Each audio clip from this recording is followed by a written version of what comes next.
Welcome back to 360 Sports. We are talking baseball today. I'm joined alongside Chris Reynolds, Ryan Eslinger, and Peyton Waddell. Boys, how are you doing today?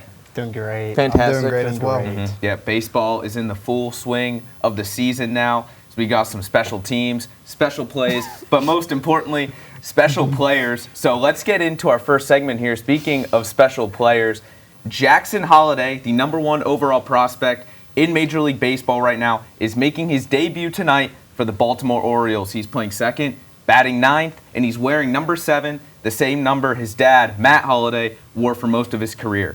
So how do you guys think he'll do in the majors, and what does this mean for the Baltimore Orioles? I just want to say that was a great lead-in. Thank you. that was a perfect lead-in. I mean, this is what Orioles fans have been waiting for. I mean, all those years of being terrible, lowest of the low, just bad.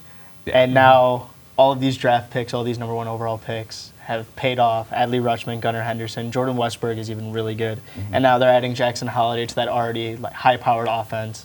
It's going to take a little bit for him to get accustomed to Major League pitching, but I think he'll still do really good. I think he'll still win Rookie of the Year. Yeah, I mean, I like this move. I even like it that they're putting him at second because I think we can all agree shortstop is the toughest position to play on the diamond.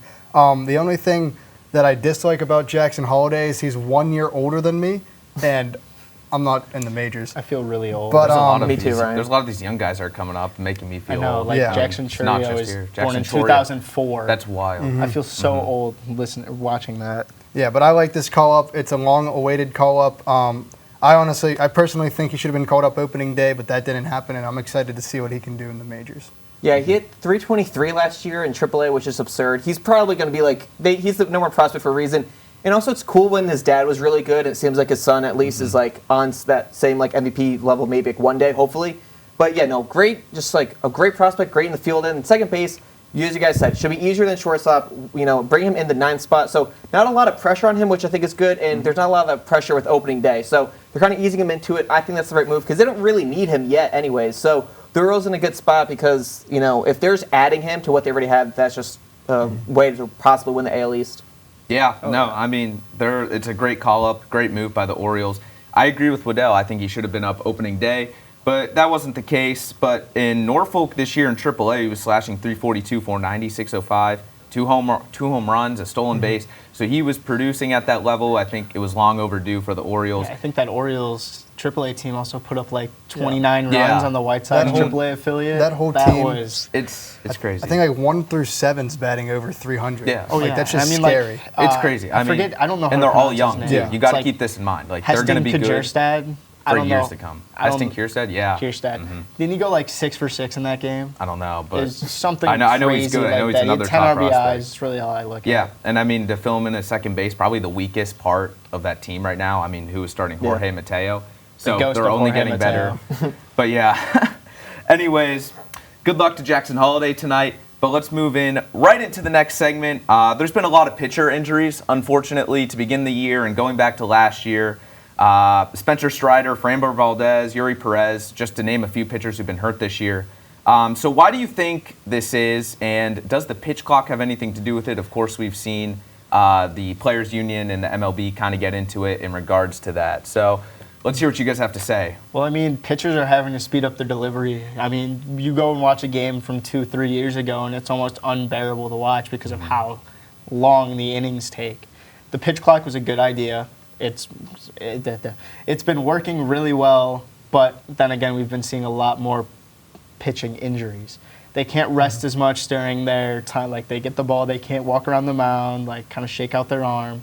They just have to get right back set, get the pitch, throwing it again. It doesn't help that they're trying to throw as hard as they can, but I think the pitch clock definitely has something to do with it, but I don't think it's the full problem.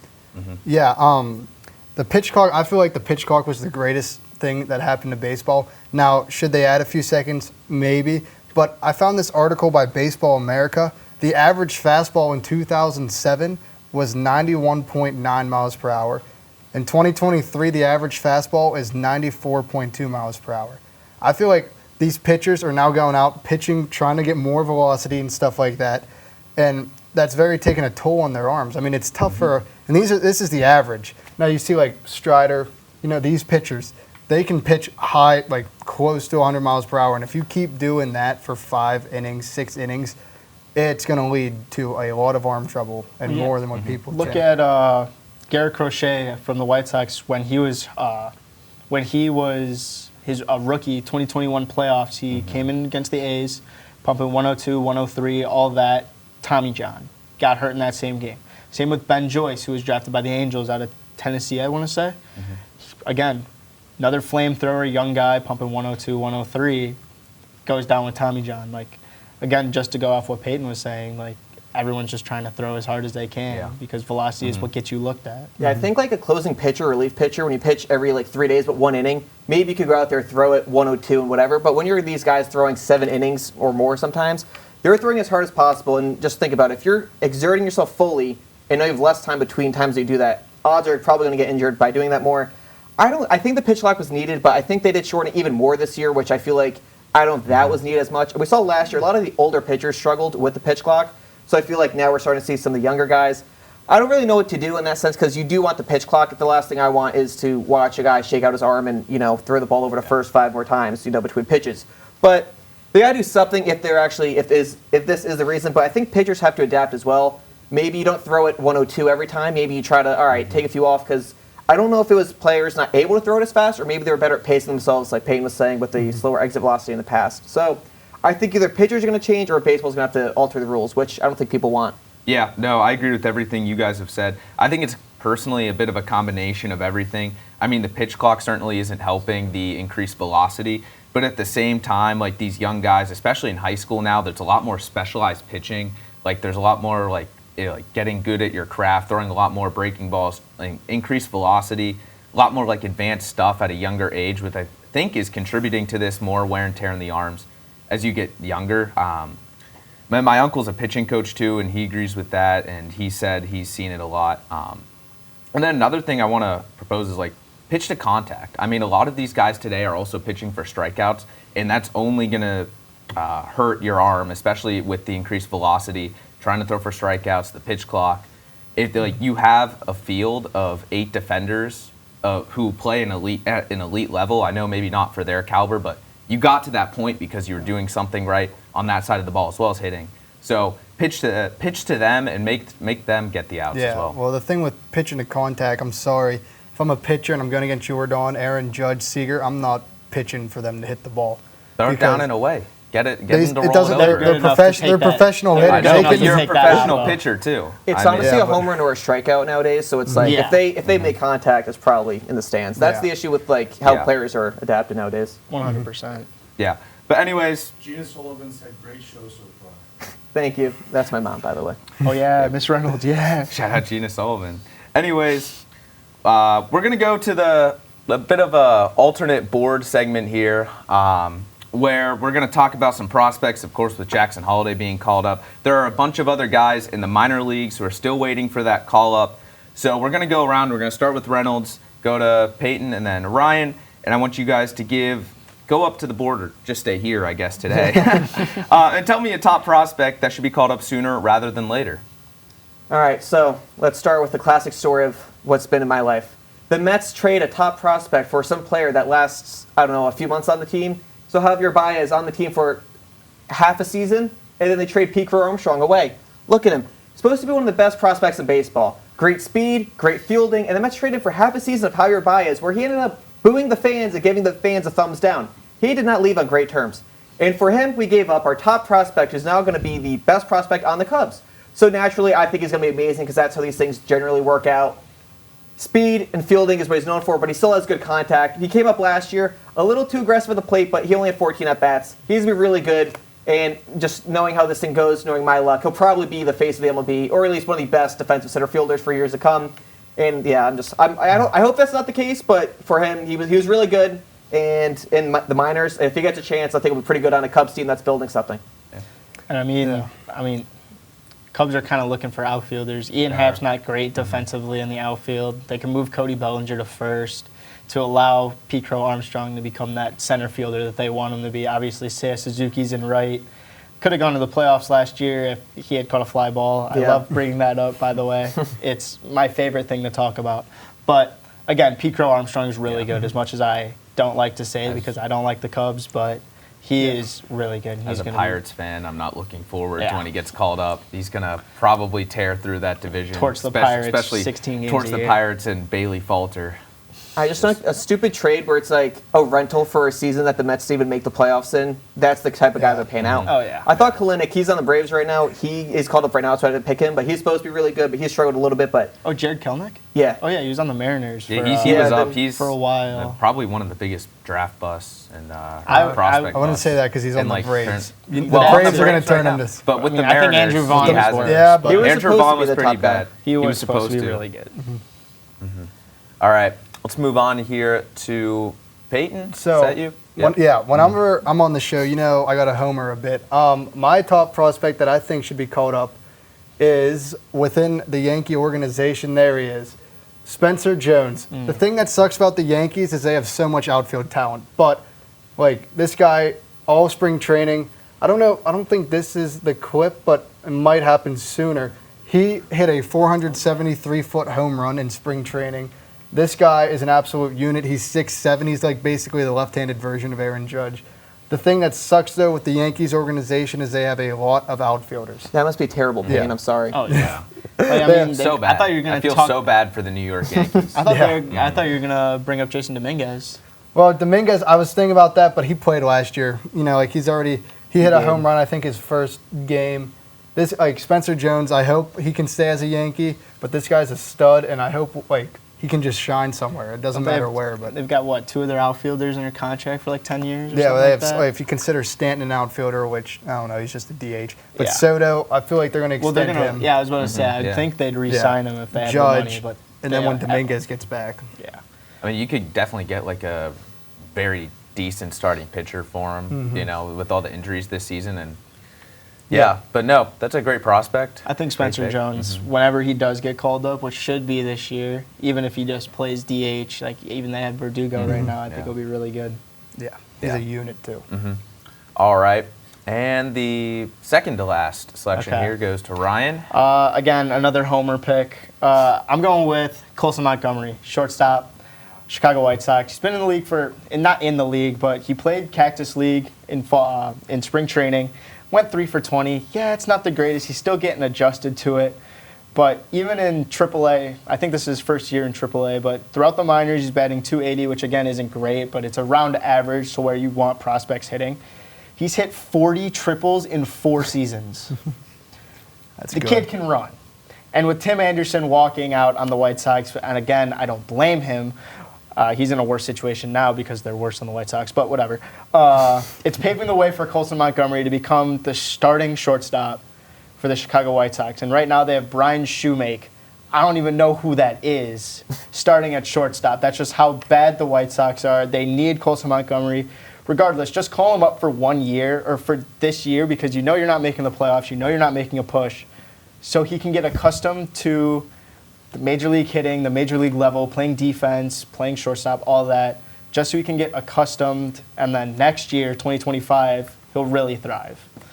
Yeah. Yeah, he's sorry going to about- be a great player. He's going to be amazing. He's gonna I be really, amazing. really like his MLB The Show card, Yes. so I support him. I love it. I love that Yeah. card. That's What is it, one- 89 overall? Yeah. Been on my team since day one. That's one great thing, I guess, for the White Sox. I'm sorry, this season hasn't been the greatest, and then it just got worse a few days ago when Robert went down. I'll talk where- about that later. They Yeah. have like a solid core. They just need to put it together. Yeah. I Big mean, three. Big three. Robert. Fraudulent big Jimenez. three. Yeah. I mean, I think they've played like the total 150 Yeah, I games know. together It's over just- the that's past. wild. Can like, they stay healthy? 4 years. And can No, they all can't. produce at the same time? It's just been unfortunate. But anyways, I'm going to go here, and I'm going to continue the trend of homer picks. I'm a Pirates fan, and this is the top prospect in the league who hasn't been called up yet, and that is Paul Skeens, the starting pitcher. Listen, when Bailey Falter is your 5th guy in the rotation, you got to call someone up like Paul Skeens. He's the number 3 prospect in all of baseball. He's off to a terrific start in AAA. He's pitched 6 scoreless innings when he's been out there.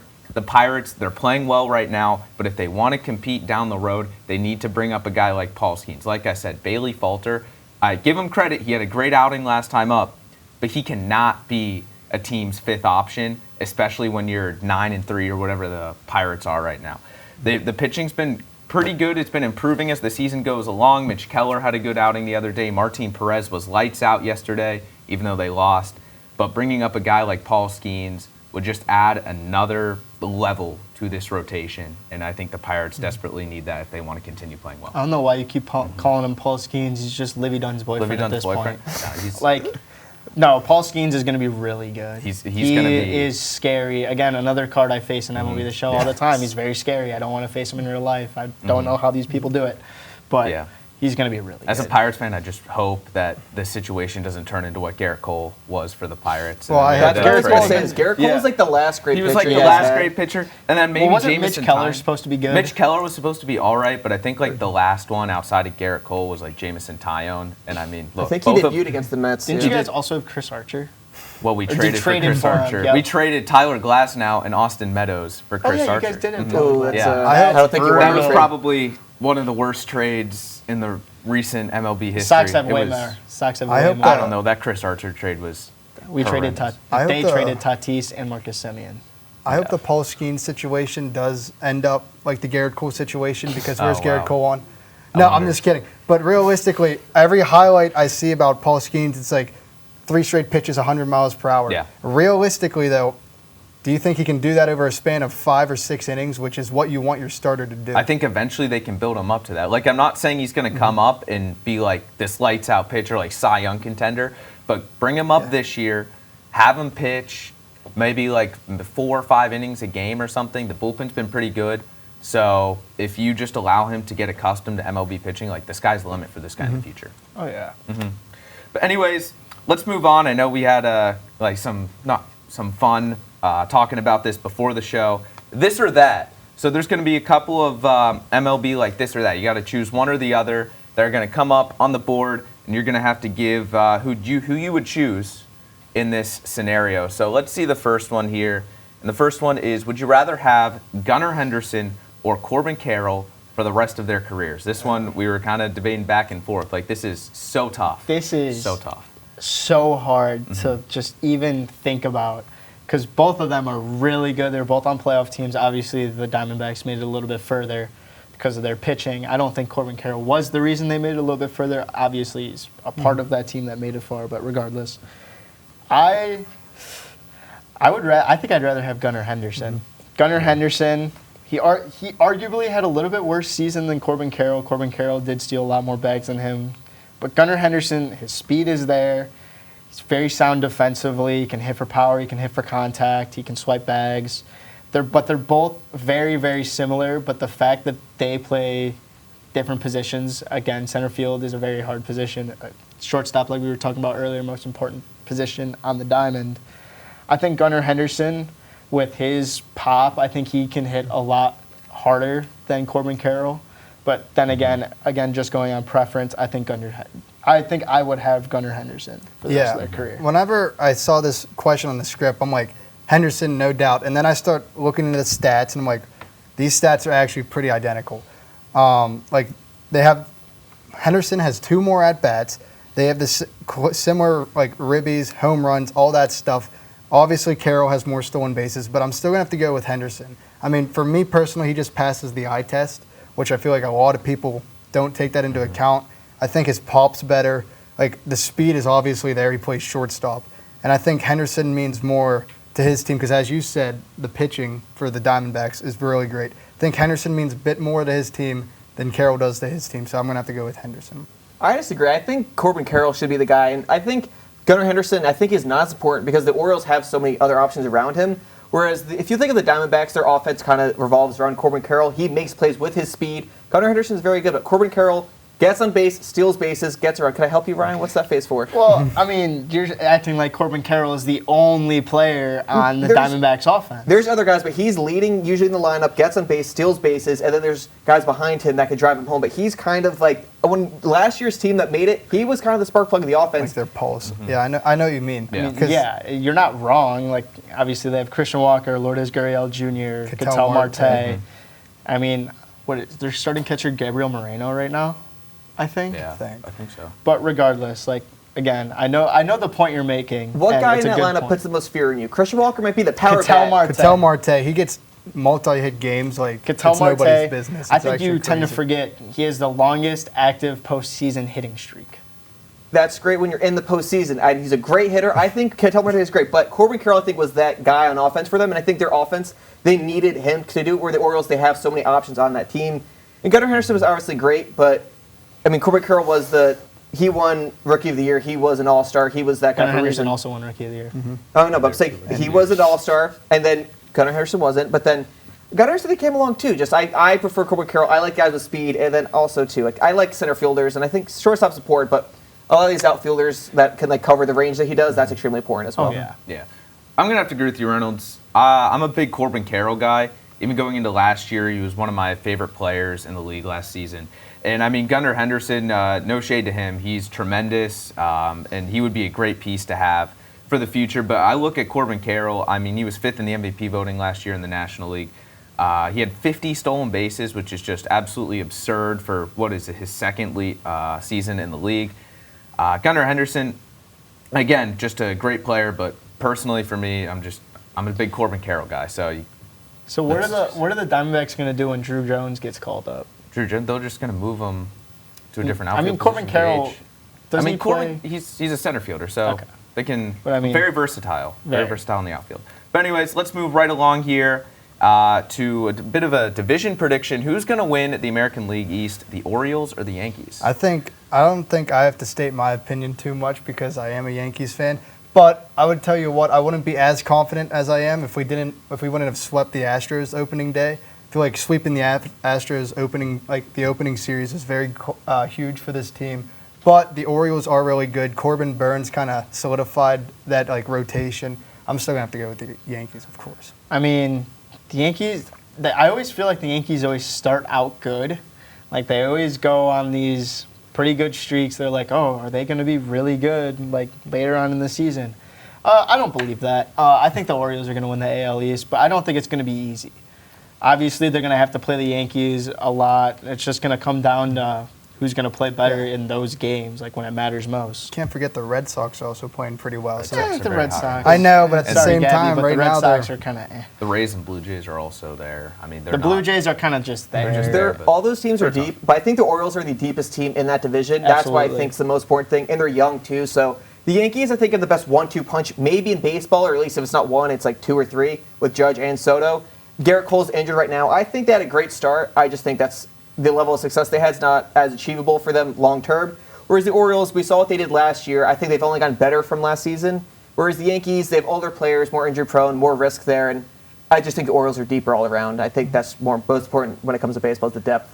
Yeah, I'm agree with Waddell here. I think the Yankees can hold on and win the division. Of course, they have a bunch of superstars all around, and the pitching may be hurt right now, but the offense isn't. So if that offense can stay healthy, I think that the Yankees can win this division.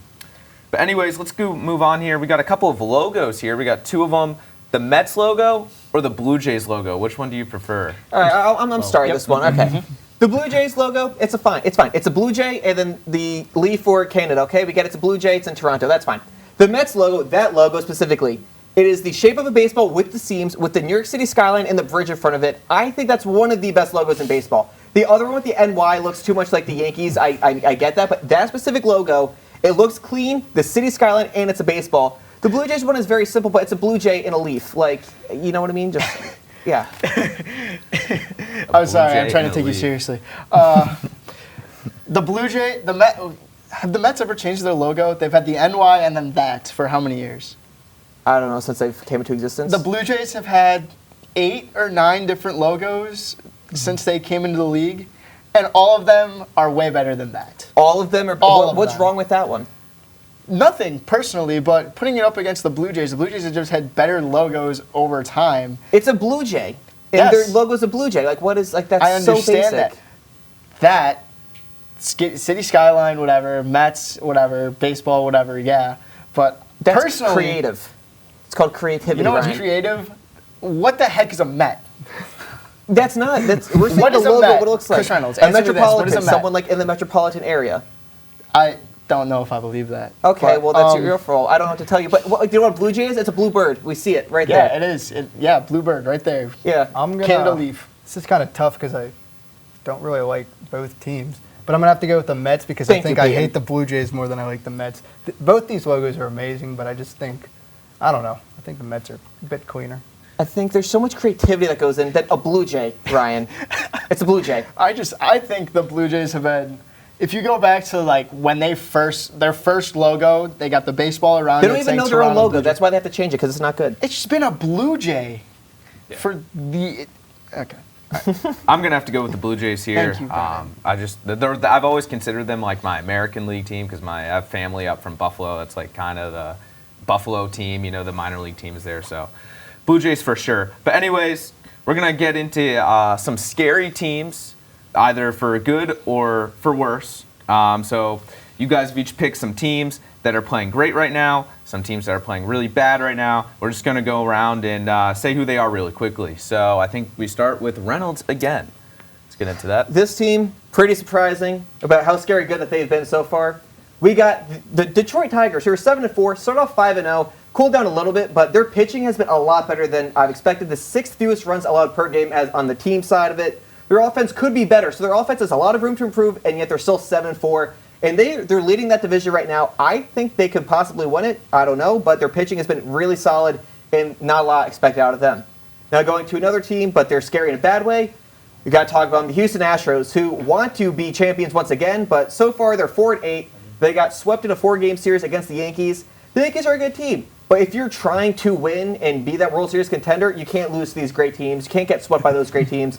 They've been really inconsistent. Their offense has been up and down. And they're getting a lot of home runs, but they're not getting people on base. Their average as a team is down. They need to play more small ball. They have the power in the bats, just get more consistency, and then maybe they could, win that division, because that division's tough, and these games are crucial. When you look at the end of the season, you lose by 1 or 2 games in the standings. These are the games that matter, so they got to turn it around quickly. Mm-hmm.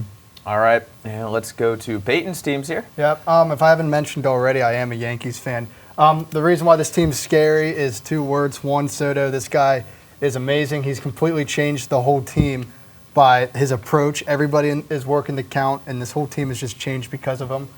And my scary bad team, I'm sorry, Reynolds, you're not going to like this one. I don't think I have a scary, but no, I'm just kidding. The scary bad team is the Mets. I'm sorry, but they're 4-8. There they are. They're 4-8. They have one of the highest payrolls in the league. I like Lindor as a player. He's been struggling. I think I heard this right the other day. He got his 2nd hit as a left-handed batter this year. We're 12 games into the season. That's not He started great. slow. Yeah, after you paid him the money I wish I had, which I do not have that much money. But that's why I think the Mets are also a scary bad team right now. They're getting better, okay? We're nurturing them along. They're getting there. Mm-hmm. All right, and let's go to Ryan's team. So my scary good team is, as much as I hate to say it, the Chicago Cubs.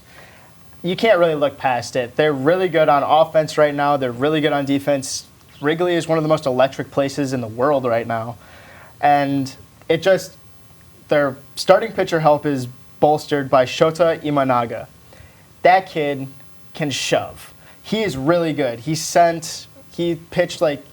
like 10 scoreless innings right now in the major leagues. He's doing really well, and the bullpen is looking really good. But my scary bad team, unfortunately, I am a White Sox fan, and it is the White Sox. They're not even just scary bad. They're horrifically bad. They're dumpster fire bad. They're Iowa football bad. The pitching besides Garrett Crochet is bad. The offense is terrible. The big 3, Luis Robert, Yohan Moncada, Eloy Jimenez, all out. Who is Brian Shoemake? Why is he starting at shortstop? We have Paul DeYoung, who is like 32 years old, as the backup to him. Naperville Nicky Lopez, who is from Naperville, Illinois, is playing second base. Andrew Vaughn, bust. He's horrible. Eloy Jimenez said that he wants to play at least 150 games with Yohan Moncada, Luis Robert, and himself. And they're all injured. They're all in the IL. Yohan Moncada is missing 3 to 6 months. And it's just horrible to watch. It pains me to watch the White Sox right now because they are just so bad. Yeah, rough start for the White Sox, of course. But my surprise team for the good, I know they played a couple of the A's and stuff, but it's the Cleveland Guardians. For all the pitching injuries they've had this season, that offense has stepped up. Jose Ramirez, Steven Kwan, Josh Naylor, Andres Jimenez, all great.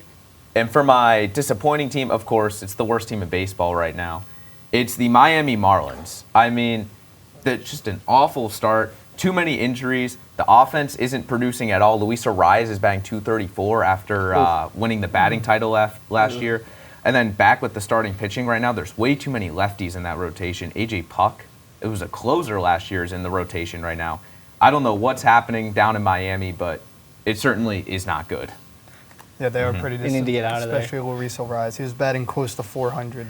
I remember last year. heckling Luis Ariz at a White Sox game when he was on the Twins. So Yeah. that's I still stands. Yeah. No, very rough start for the Miami Marlins. But anyways, that's going to wrap up our show today. We got a great Frenzy show tomorrow with these wonderful hosts and analysts. And we want to thank you for watching, and we will see you tomorrow.